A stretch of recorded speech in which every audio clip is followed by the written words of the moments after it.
G'day here, Mike here with another episode of Making Munch with Mike, or Mike's Making Munch. Still a mystery to this day what this show is even called. But I'm going to reheat leftovers again. We got too many leftovers. We got to eat them. So that's what I'm having for lunch. I'm reheating some nachos and some fried rice. Rachel's going to have one, I'm going to have the other. But it's a mystery. You got to watch to the end of the video to find out who's going to eat which.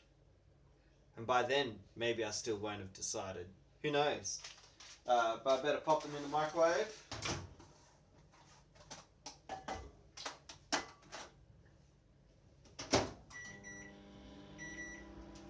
Side by side, they're gonna take a while. And since we have time, I thought maybe today we'd continue some of the tour of the kitchen. So far we've done the upper cup shelf, the lower cup shelf, and the plate and bowl shelf. So I think I'll show you what's under the plate and bowls, which is everyone's messiest shelf, the Tupperware shelf. It's actually pretty good at the moment. I think it's really good. It's probably only pretty good, but it's not a complete disaster, which in my mind makes it fantastic. So come on, I'll pick you up and you can come have a look down here. Wild. So there's the plate and bowls, and down below, yeah, there's all the Tupperware. There's little ice creams, not anything made, heaps of Chinese containers. There's a thermos. There's more like the bigger stuff up this end, smaller lunchboxy things over there. Oh, there's a really good one from Daiso. Gotta reach all the way to the back though. This came from Daiso. It's a cute little bento box. Yeah, I'll give you the tour of the bento box. It's Rachel's bento box and it matches my jumper. Oh, wow. Pretty good. So the lid comes off. How convenient. But also, it can grip on. So many features. Yeah. Then it's got this cute little tray. Good for like some carrot sticks or something. Pretty good. And then this little bit, you can put some dip in there. But then between those, then you get all of that area there where you can put other stuff. I don't know what you want to put there, but you could put it there. I always thought, I don't know, could be real good one day to have a nice bento box, put in it some rice, some other stuff. I think it would be great to get, you know, the bento box where it has the chopsticks in the top, or there's different like portable cutlery sets where like you unscrew the handle and you can screw on chopstick ends, or you could screw on a fork or a spoon. Wow, that's fancy. Yeah, there's just so many great possibilities in the world. Well, I've got 2 forks.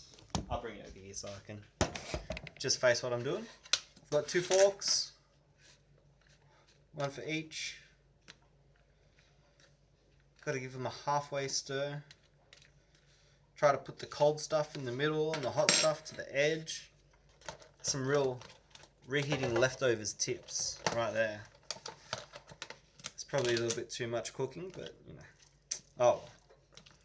I hope you haven't tuned out, because you still have to wait and find out who's going to eat which. Who knows? There you go, another couple of minutes. Good view of the sleeve. Last night we had eggs poached. I over poached them. The yolk was solid, and hollandaise sauce.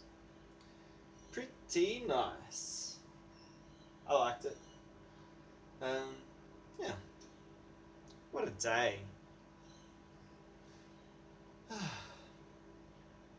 Feel quite relaxed. Today we're learning about stories. Particularly, lots of bits, but like story analysis. So Aristotle had his story analysis of stories have a beginning, a middle, and an end. We've got slightly more complicated story analysis that you have a beginning where the scene is set, then you have a problemo, some kind of problem is set up that sets the hero on the quest. So the quest is the third part. Then the fourth part, you have the denouement. Denouement. It's just French for resolution. So once the hero has completed the quest, they've solved the problem. Like the solution has to play out, and then you get the end, the happily ever after. So yeah. So in the Matrix, you get a setting the scene.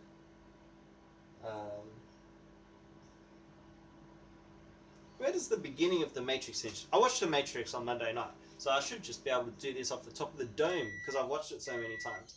But I've only watched it like once in the past few years. That's a very low rate of watching the Matrix.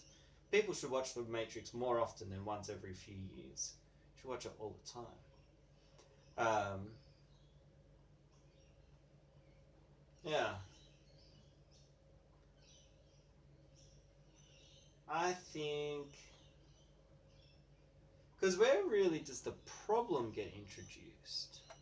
Is it when there's the agents trying to kill Trinity? Like, is the whole fight scene with Trinity, is that setting the scene, or is that the problem? The problem is that there are agents trying to kill hackers. Internet fun hackers. I don't know. Maybe I should watch The Matrix again. I'll watch The Matrix again, and then I'll figure out what is the arc of The Matrix. And then I'll do a video doing plot analysis of The Matrix, and you can see me talking about The Matrix. Wow. That's a good idea. Good idea. Yeah. Because within the quest there's multiple bits. Because there's the first quest that they bring Neo out. Then the next quest, going to see the Oracle. And then the third quest, well, third part of the quest, it's all one quest. The third part of the quest, going back in to rescue Morpheus. And then, what is it? Neo stands and fights. I think that's the start of the denouement. He's beginning to believe. That marks the resolution that you've gone from Neo not believing that he is the one to Neo believing that he is the one. That's the change. And that's the change that's been flagged that's needed. Like, being the one is a lot like being in love. Like, you just need to know that you're the one and just know it, and it's not even a question, and then you can be the one that can fight, that can stop bullets. But then again, maybe it's Neo dying where that happens. Once he dies and he gets kissed, it's Sleeping Beauty. Maybe it's the kiss, actually. That's where, like, he's beginning to believe. That's kind of like, we're nearly there. He's nearly got it. But Trinity kisses Neo when he's dead or asleep. Sleeping Beauty. Bam. Maybe that should be the video. Uncovering the secret fairy tale of The Matrix.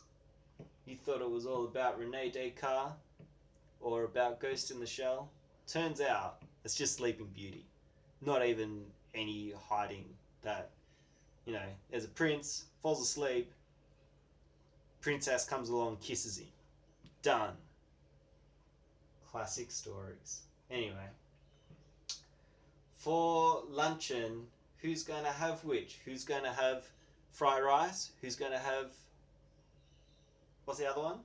Nachos? Half and half.